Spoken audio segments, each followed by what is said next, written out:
Hello குட்டீஸ், எப்படி இருக்கிறீங்க? சந்தோஷமாக இருக்கிறீங்களா? இந்த வாரமும் உங்கள் எல்லாரையும் பார்ப்பதில் அண்ணனுக்கு ரொம்ப சந்தோஷம். இந்த சண்டே ஸ்கூலுக்கு உங்கள் எல்லாரையும் அன்போடு வரவேற்கிறோம். இந்த வாரமும் ஏசப்பா உங்களோடு கூட பேச போகிறாங்க. எத்தனை பேர் சந்தோஷமாக இருக்கிறீங்க? Very good. அந்த சந்தோஷத்தோடு ஜெபம் பண்ணி ஆரம்பிச்சிடலாமா? ஜெபம். அன்புள்ள ஏசப்பா, உமக்கு நன்றி செலுத்துகிறோம். எங்கள் எல்லாரையும் சண்டே ஸ்கூலுக்கு நீங்கள் கொண்டு வந்ததுக்காக உமக்கு நன்றி. இந்த சண்டே ஸ்கூல் மூலமாக ஏசப்பா எங்களோடு கூட பேசுங்க. எங்களுக்கு அநேக புதிய காரியங்களை நீங்கள் கற்றுக் கொடுங்க. இயேசுவின் நாமத்தில் ஜெபிக்கிறோம் நல்ல பிதாவே, ஆமென்.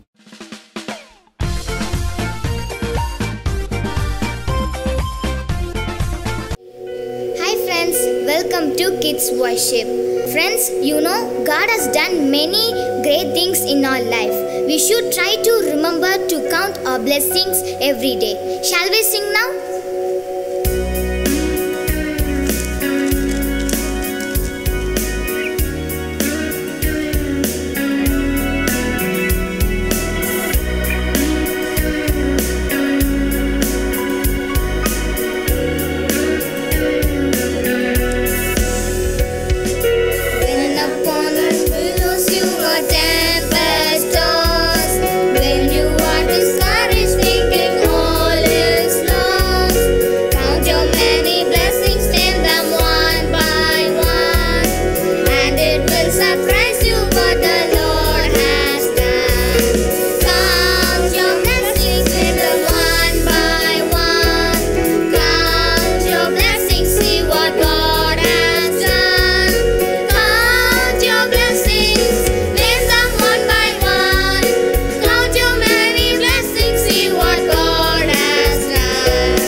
Welcome back.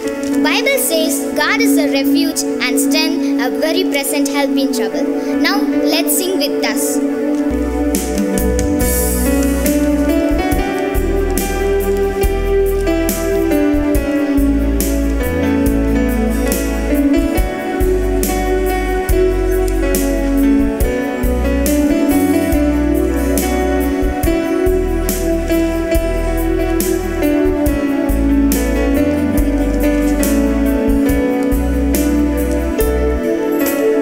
You are my refuge.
pray.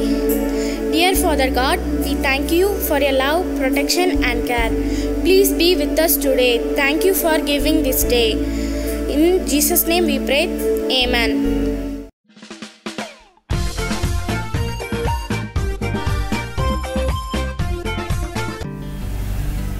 Hi குட்டீஸ், எல்லோரும் எப்படி இருக்கீங்க? நல்லா இருக்கீங்களா?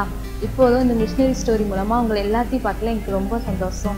நம்ம இன்றைக்கி கூட என்ன மிஷினரி பற்றி பார்க்க போகிறோம் அப்படின்னா, அமெண்டா ரிட் மெக்ஃபெர்லாண்ட் அப்படிங்கிற ஒரு பெண் மிஷினரியை பற்றி தான் பார்க்க போகிறோம். சரியா? அவங்க வந்து ஒரு தைரியமான மிஷினரி, மன தைரியமுள்ள மிஷினரி அப்படின்ட்டு அவங்கள அழைக்கப்பட்டாங்க. அவங்க 12/8/1833 எங்கே பிறந்தாங்க அப்படின்னா, அமெரிக்க ஐக்கிய நாட்டில் வெர்ஜினியா அப்படிங்கிற ஊரில் அவங்க பிறந்தாங்க.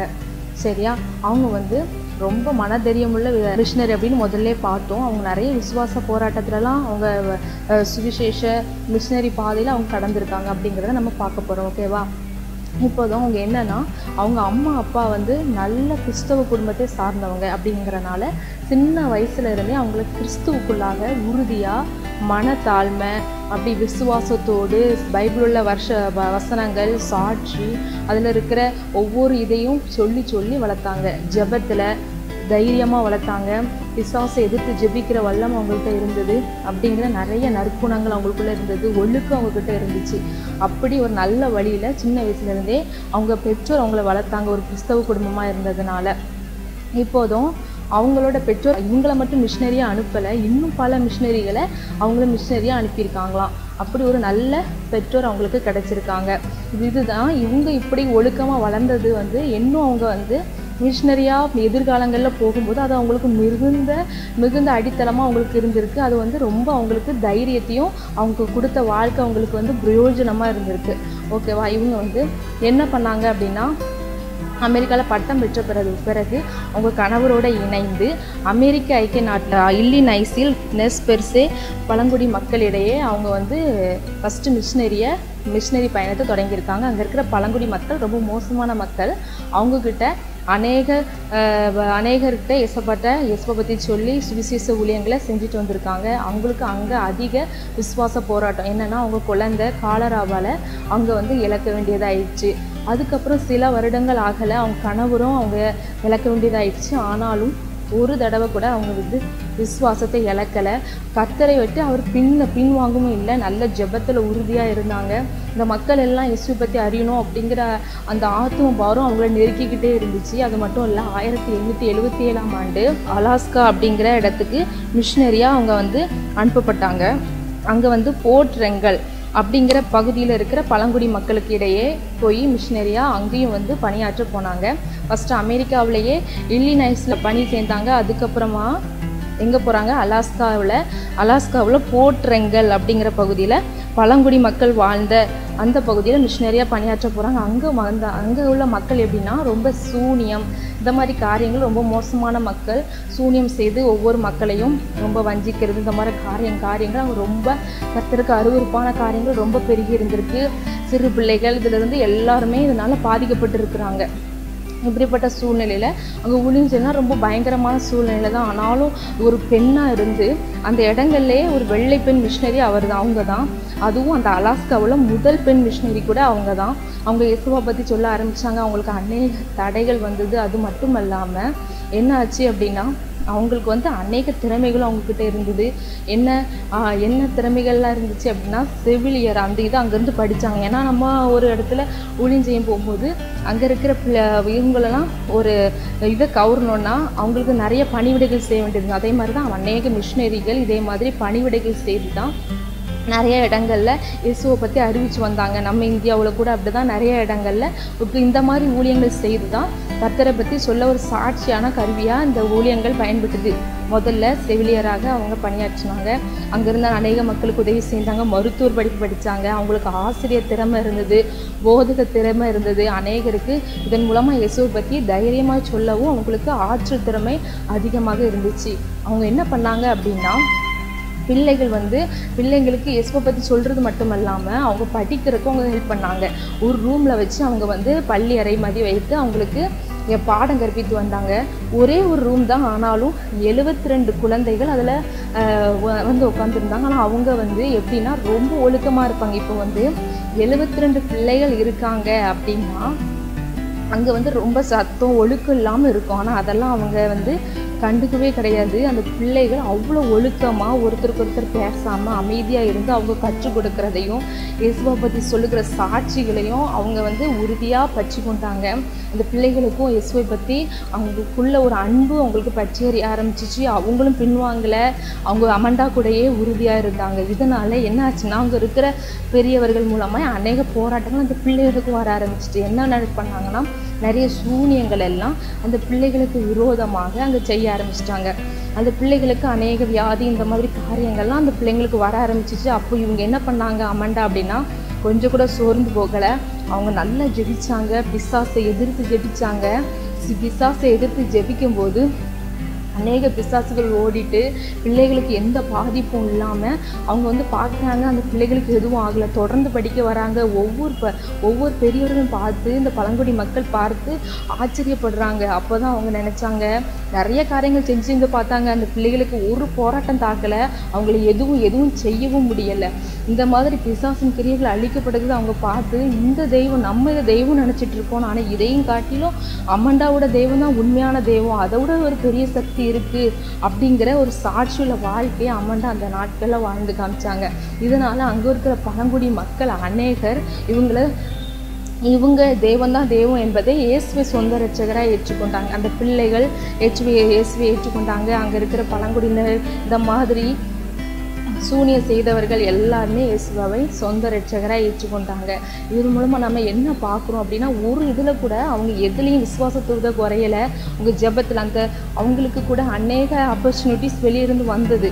இன்னும் வசதியான இடத்துல நீங்கள் தங்கலாம், நீங்கள் இன்னும் சிறப்பான மிஷினரி செய்கிறதுக்கு வசதியான இடங்கள் நாங்கள் பார்த்து தரோம், நல்ல சம்பளமும் தரோம் அப்படின்னு நிறைய இடங்கள்ல கூப்பிட்டுருக்காங்க. ஆனால் அதெல்லாம் அவங்க எதிர்பார்க்காம அந்த அலாஸ்கா மக்களை தன் சொந்த மக்களாக நினச்சி அவங்களுக்கு ஊழியம் செஞ்சாங்க, எல்லா ஹெல்ப் செஞ்சாங்க, படிப்புக்கு உதவி செஞ்சாங்க. இயேசுவை உலக இரட்சகர் அவர் தான், உங்களை என்னை படைத்தது அவர் தான், அவர் நமக்காக ரத்தம் சிந்திருக்கிறார் அப்படிங்கிறத உறுதியாக மனதைரியத்தோட அவங்க சொன்னாங்க. அவங்கள என்ன சொல்லுவாங்கன்னா அலாஸ்காவின் தைரியமான பெண் மிஷினரி அப்படின்ட்டு அவங்கள அழைப்பாங்க. அவங்களோட 80 வயது வரைக்கும் அவங்க அலாஸ்காவிலே இருந்தாங்க. அவங்க அலாஸ்காவில் இருந்து அநேக பணிகளை செய்து அநேக ஜனங்களை இயேசுக்குள்ளே சொந்த இரட்சகராக ஏற்றுக்கொள்ள வழி செய்தாங்க. அவங்களுக்குள்ள இருக்க சாட்சி ஒவ்வொருத்தரையும் தொட்டுச்சு. அவங்களோட 80வது வயதில் அவங்க கர்த்தருக்கு மரித்து பரலோக ராஜ்யத்துக்கு கடந்து சென்றாங்க. அவங்களோட சாட்சி இன்றைக்கும் அநேக இடங்களில் அந்த மக்களிடையே பரவி கொண்டு இருக்கிறது. அதே போல் நீங்களும் ஒவ்வொரு நாளும் இயேசப்பாவை உங்கள் ஃப்ரெண்ட்ஸுக்கு சொல்லலாம். இன்னும் அநேக இடங்களுக்கு நான் கொண்டு போய் இயேசுவை சொல்லுவேன், புறஜாதிகளுக்கு இடையே நான் பிரசங்கம் பண்ணுவேன், அந்த கிருபை எங்களுக்கு தாங்க அப்படின்னு நீங்கள் ஒவ்வொரு நாளும் ஜெபிங்க. கர்த்தர் உங்களை ஒரு நாள் அங்கே கூட்டி கொண்டு போவார். அநேக ஜாதிகளுக்கு இடையே உங்களையும் மிஷினரியாக பயன்படுத்துவார்.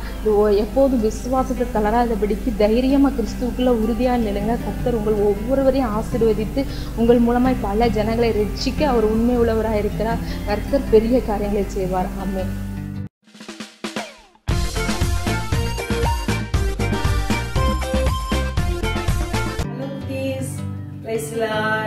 இப்போ நம்ம வேதாந்தத்தில் உள்ள ஒரு உண்மை சம்பவத்தை பற்றி நம்ம பார்க்க போறோம்.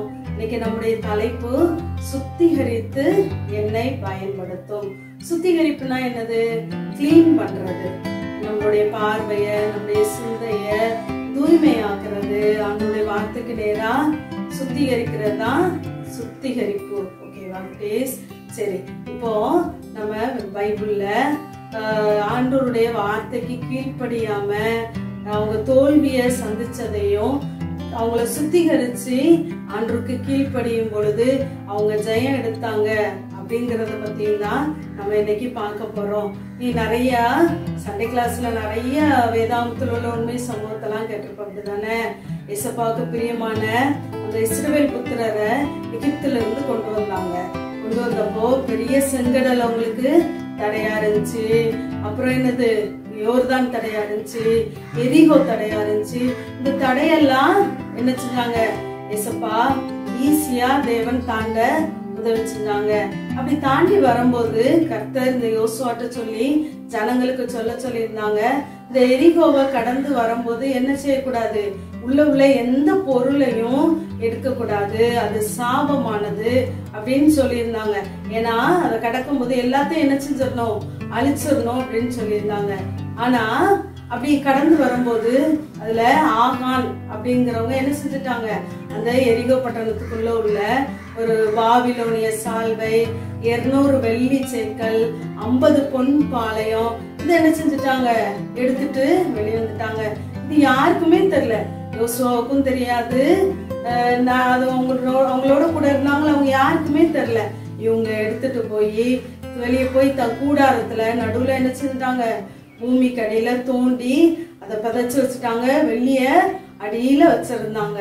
இப்படி யாருக்கும் தெரியாம மறைச்சு வச்சுட்டாங்க. இந்த எரிகோவை கடந்து போனோடனே அடுத்து அவங்க சுதந்திரிக்க வேண்டிய பட்டணம் ஆயி பட்டணம். சரியா, அது ஒரு சின்ன பட்டணம் தான். அப்போ இவ்வளோ பெரிய எரிகோவையே நம்ம கடந்து வந்துட்டோம். இந்த ஆயி பட்டணத்தை நம்ம ஈஸியா ஜெயிச்சிடலாம். ஆனாலும் ஒரு தேசத்துக்கு போறதுக்கு முன்னால அந்த தேசம் எப்படிப்பட்டது, நல்ல செல்வ செழிப்பானதா, ஜனங்கள் பலமுள்ளவர்களா, எப்படிப்பட்டவங்க அப்படிங்கிறத விசாரிப்பாங்க, வேவு பார்க்க அனுப்புவாங்க. அதே மாதிரி யோசுவா ஜனங்களை அனுப்பி வேவு பார்த்துட்டு வர சொன்னாங்க. வேவு பார்த்துட்டு திரும்பி வந்தவங்க என்ன சொன்னாங்க தெரியுமா, யோசுவாவே இந்த ஆயி பட்டணம் ரொம்ப சின்னதுதான், நம்ம எல்லாரும் போய் யுத்தம் பண்ணணும்னு அவசியம் இல்லை, ஒரு 2000-3000 பேர் போனா என்ன செய்யும் போதும், நம்ம ஈஸியா ஜெயிச்சுட்டு வந்துடலாம் அப்படின்னாங்க. உடனே யோசுவா ஒரு 3000 பேரை தெரிஞ்செடுத்து என்ன செஞ்சாங்க, நீங்க போங்க யுத்தத்துக்குன்னு அனுப்பி விட்டாங்க. அனுப்பி விட்டா அந்த ஆயி பட்டணத்தாருக்கு முன்பாக என்ன செஞ்சாங்க, இஸ்ரவேலர் முறிந்து போய் வெட்டுண்டு விழுந்து போயிட்டாங்க. 36 பேரை இந்த ஆயி பட்டணத்தார் என்ன செஞ்சுட்டாங்க, நம்ம இஸ்ரவேல் புத்திரரை சங்கரிச்சுட்டாங்க, கொண்டு போட்டாங்க. இத கேள்விப்பட்ட யோசுவாவுக்கு என்ன செய்யனே தெரியல. என்ன அப்படி அவரு தன்னுடைய வஸ்திரத்தை கிழிச்சு உடன்படிக்கை பெட்டிக்கு முன்னால அவரு அங்குள்ள மூப்பர்கள்லாம் என்ன செஞ்சாங்க, தலை குப்புற விழுந்து கிடந்து புழுதியெல்லாம் அள்ளி போட்டுட்டு சொல்றாங்க, ஏன் எங்களுக்கு இந்த தோல்வி வந்துச்சு, நாங்க யோர்தான கிடக்காம யோர்தானுக்கு முன்னால இருந்திருப்போமே, இத கேக்குற ஜனங்கள் இவங்க இப்படி போனதுனால வெட்டுண்டு மடிந்து போயிட்டாங்கன்னு நிந்திப்பாங்களே, உங்க நாமத்துக்கும் தூசணம் உண்டாகுமே, உடைய மகத்தான நாமத்திற்கு என்ன செய்வீர் அப்படின்னு சொல்லி புலம்புறாங்க இந்த யோசுவா. அப்போ அத கேட்டுட்டே இருந்த கர்த்தர் சொன்னாங்க, நீ எழுந்துரு, முகங்குப்புறத விழுந்து கிடக்காத. இஸ்ரவேல் ஜனங்கள் என்ன செஞ்சாங்க, எனக்கு விரோதமா பாவம் செஞ்சுட்டாங்க, சாபு தீடானத தங்களுக்குள்ள எடுத்து வச்சுட்டாங்க, நீ அவங்கள போய் பரிசுத்தம் பண்ணு, சுத்திகரி, இல்லைன்னா நான் அவங்க கூட என்ன செய்ய மாட்டேன், வரமாட்டேன் அப்படின்னு சொன்னாங்க. கர்த்தருடைய வார்த்தையை கேட்ட பிறகுதான் இந்த யோசுவாவுக்கே தெரியும் நம்ம ஜனங்கள்ல யாரோ தப்பு பண்ணியிருக்காங்க அப்படின்னு. அப்போ கர்த்தர் சொன்னாங்க, நாளைக்கு எல்லாரையும் வர சொல்லி நீ கோத்திரம் கோத்திரமா வர சொல்லு, அப்புறம் வம்சம் வம்சமா வர சொல்லு, அப்புறம் குடும்பம் குடும்பமா வர சொல்லு அப்படிங்கிற ஐடியா கொடுத்தாங்க.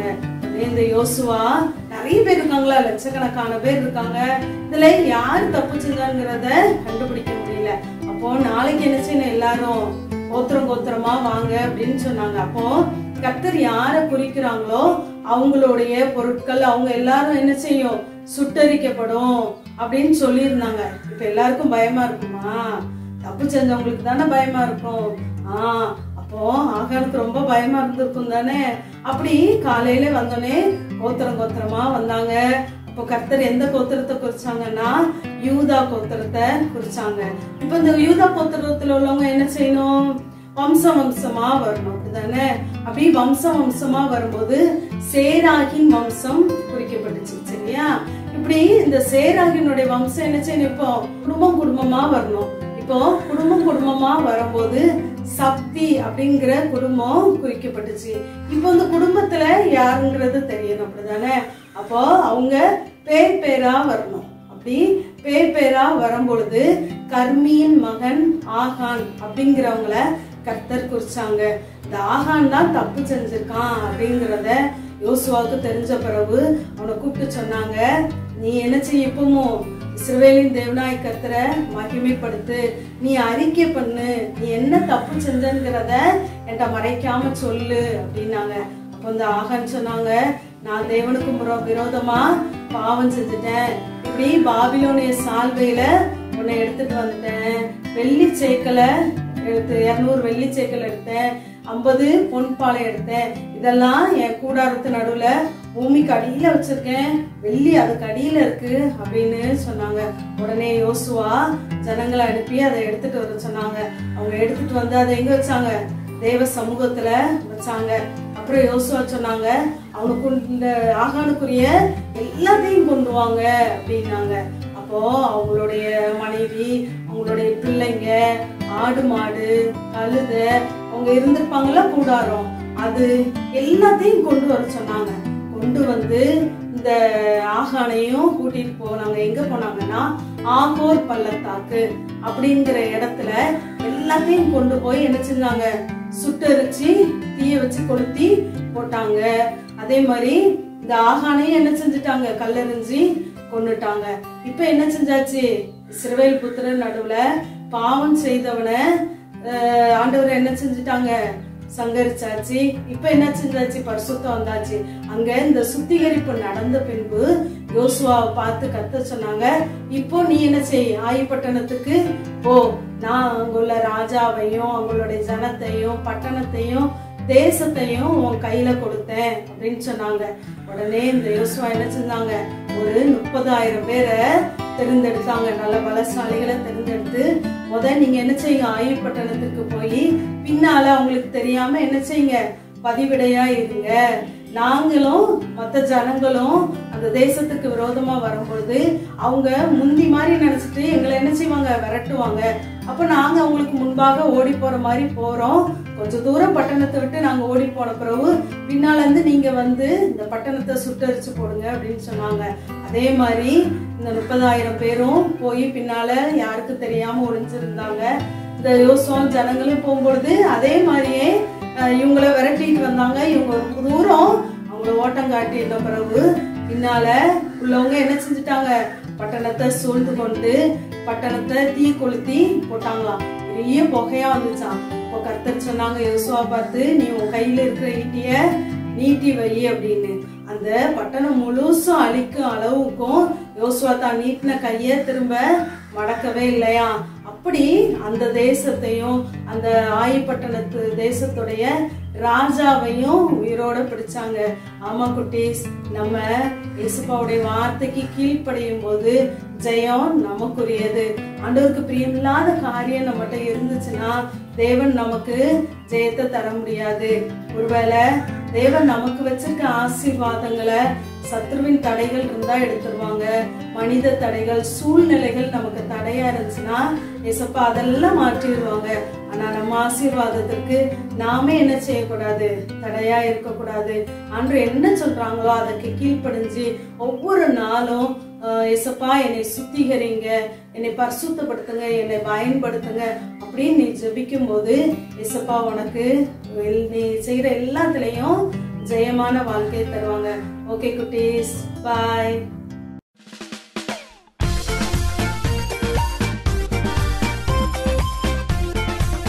பாக்கா சொன்ன வேதாகம உண்மை சம்பவத்துல இருந்து 5 கொஸ்டின் கேட்கேன். உனக்கு தெரிஞ்சிச்சுன்னா கீழே வர்ற வாட்ஸ்அப் நம்பருக்கு உங்க பதில சென்ட் பண்ணுங்க.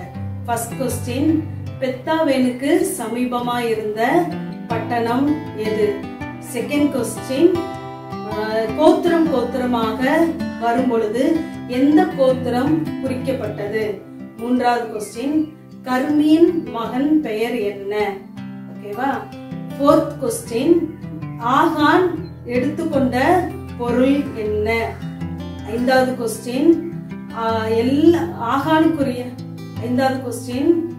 ஆகானுக்குரிய எல்லாவற்றையும் எங்கு கொண்டு சென்றார்கள்? 5 கொஸ்டின் தெரிஞ்சிறவங்க வாட்ஸ்அப் நம்பருக்கு உங்க பதில சென்ட் பண்ணுங்க. ஓகே, பாய்.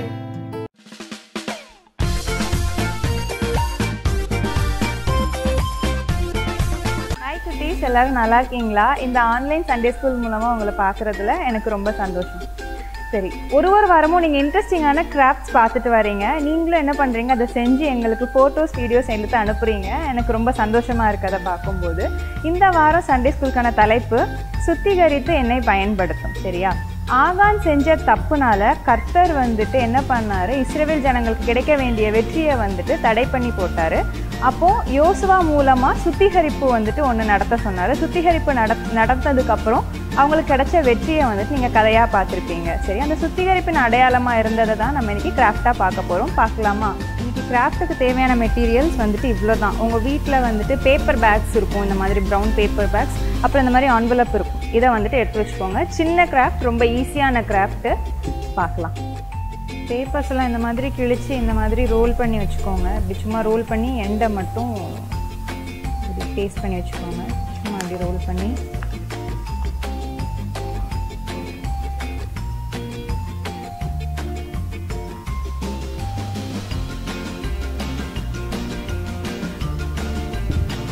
அப்போ தான் அந்த பேப்பர் இதாகி வராது, கலைஞ்சு வெளியில் வராது. அதனால இந்த மாதிரி நான் ரெடி பண்ணி வச்சுருக்கேன் எல்லாத்தையும்.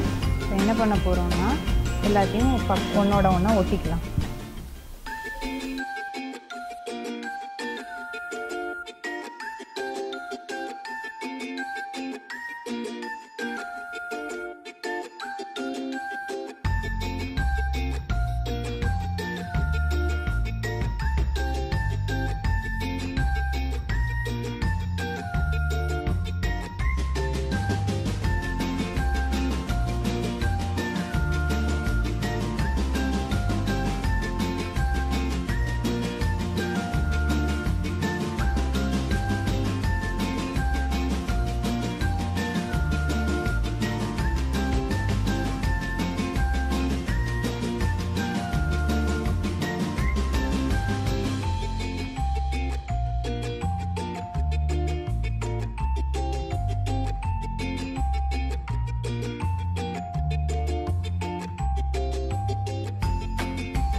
ஓகே. ஆகான் செய்த தப்புக்காக வந்துட்டு பரிசுத்தப்படுத்துறதுக்காக ஏசப்பா அவனையும் அவன் குடும்பத்தையும் என்ன பண்ண சொல்லிட்டாங்க, ஒரு குழிக்குள்ளே போட்டு கற்குவியல் வந்துட்டு அவங்க மேலே போட சொல்லிட்டாங்க, கற்களை வந்துட்டு போட சொல்லிட்டாங்க. அந்த கற்குவியல் தான் இது.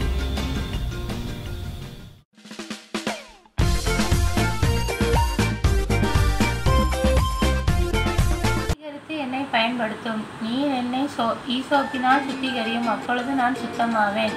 என்னை கழுவி அருளும், அப்பொழுது நான் உறைந்த மலையிலும் வெண்மையாவேன். சங்கீதம் 51:7.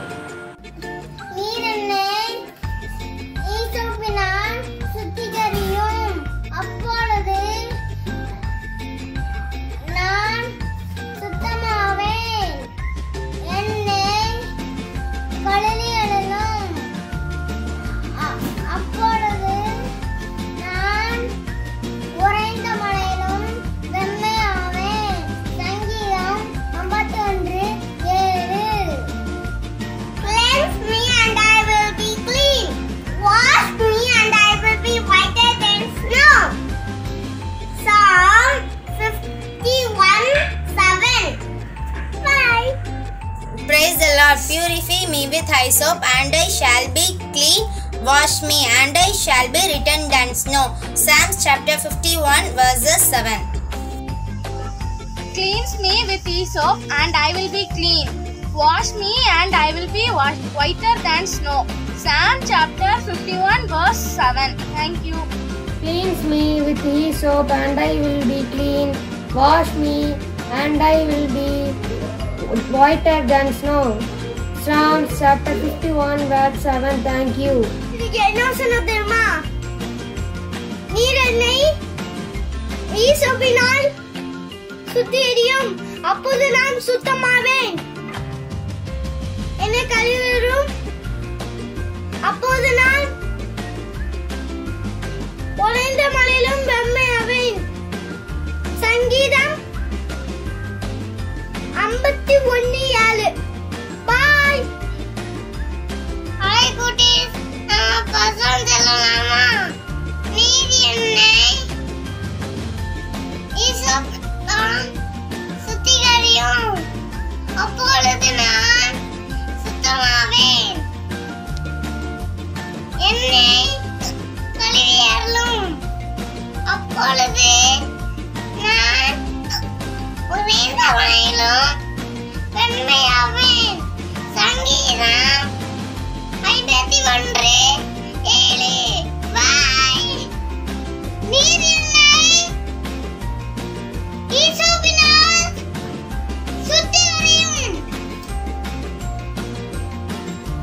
அப்பொழுது நான் சுத்தமாவேன். என்னை கழுவி அருளும், அப்பொழுது நான் உறைந்த மலையிலும் வெண்மையாவேன்.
நடக்குமே கற்பின் சொத்திகள் உன்னை நடக்குமே கீழ்ப்படிஞ்ச ஒரு படியா மாற முடியுமே நீ மாற முடியுமே வேகமான ரதத்திலே சிறுப்பெண் ஞானத்தை வந்து சென்றார் நாகமா எலிசாவின் சொல்லை கேட்டு ஒரு ஆற்றில் மூழ்கி சுகம் பெற்றார் அற்புதமா வேகமான ரதத்திலே சிறுப்பெண் ஞானத்தை வந்து சென்றார் நாகமா எலிசாவின் சொல்லை கேட்டு ஒரு ஆற்றில் மூழ்கி சுகம் பெற்றார் அற்புதமா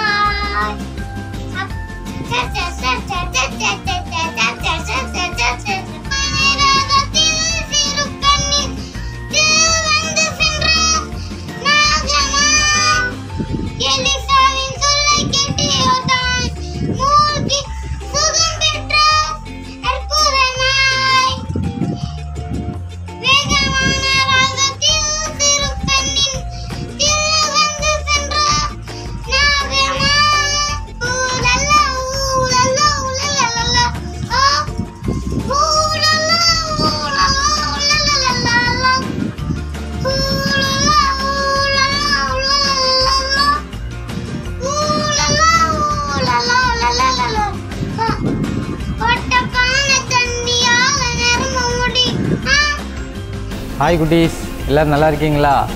இந்த நாளிலும் இந்த சண்டே ஸ்கூலில் நீங்கள் ரொம்ப என்ஜாய் பண்ணீங்கன்னு நினைக்கிறேன். தொடர்ந்து இந்த சண்டே ஸ்கூலில் பாருங்கள், ஏசப்பா உங்களை ஆசீர்வதிப்பார். சரி, இப்போது நம்ம இந்த சண்டே ஸ்கூலில் ஏசப்பா நமக்கு தொடக்க முதல் முடிவரை நடத்தி தந்ததுக்காக நம்ம ஏசப்பாவுக்கு நன்றி சொல்லலாமா? எல்லோரும் கண்ணை முடிக்கோங்க. ஜெபம். அன்புள்ள ஏசப்பா, இந்த நல்ல நாளை எங்களுக்கு நீர் கொடுத்ததற்காக உங்களுக்கு நன்றி செலுத்திக்கிறோமப்பா. ஆண்டவரே ஸ்தோத்திரம்பா. அந்த பிள்ளைகள் கேட்டதான பாடல் கதைகள் ஒவ்வொன்றையும் ஆண்டவரே இவர்கள் மறந்து விடாதபடி தங்கள் இருதயத்தில் பதித்து கொள்ள ஆண்டவரே அதன்படி நடந்து கொள்ள நீர் கிருபை கொடுக்கும்படியாக நாங்கள் ஜெபிக்கிறோமப்பா. ஆண்டவரே இந்நாள் வரை என் தேவன் ஆண்டவரே இந்த பிள்ளைகளை பாதுகாத்தது போல தொடர்ந்து ஒவ்வொரு நாட்களிலும் நீர் பாதுகாக்கப் போகிறதற்காக நன்றி செலுத்திக்கிறோமப்பா. தொடர்ந்து உங்களுடைய கிருபை ஆண்டவரே இவர்களை தாங்கும்படியாக நாங்கள் ஜெபிக்கிறோம். இயேசுவின் மூலம் ஜெபிக்கிறோம் ஜீவனுள்ள நல்ல பிதாவே. ஆமேன், ஆமேன், ஆமேன்.